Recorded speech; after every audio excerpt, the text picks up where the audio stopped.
बात करने वाले हैं पावर स्टार पवन सिंह से जुड़ी कई सारी धमाकेदार अपडेट के बारे में। तो बने रहिए आज की हमारे एक नई फ्रेश वीडियो में।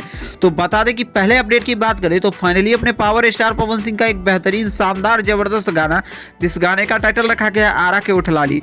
वैसे इस गाने को आप सभी के बीच खूब ज्यादा रिस्पॉन्स और प्यार मिल रहा है। मात्र 2 दिन के अंदर में ही यानी कि ये गाना को मतलब 7 मिलियन से ऊपर देखा जा चुका है। ऑलमोस्ट ये गाना बेहतरीन बना ही गई है उसी प्रकार से।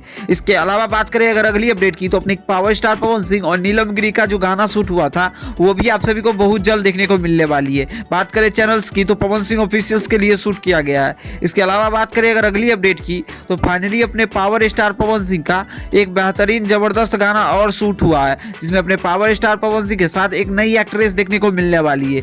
तो और भी कुछ अपडेट आती है तो हम आप सभी को जरूर अपडेट करेंगे। बाकी पावर स्टार पवन सिंह से जुड़ी अगर और भी इंफॉर्मेशन अपडेट निकल के आती है तो हम आप सभी को जरूर अपडेट करेंगे। बाकी वीडियो कैसी लगी कमेंट में जरूर ओपिनियन दे और भोजपुरी दुनिया से जुड़ी हर एक छोटी से छोटी अपडेट पाने के लिए हमारे चैनल को सब्सक्राइब कर सकते हैं। इसी के साथ मिलते हैं आप सभी के साथ जल्द ही नई वीडियो के साथ।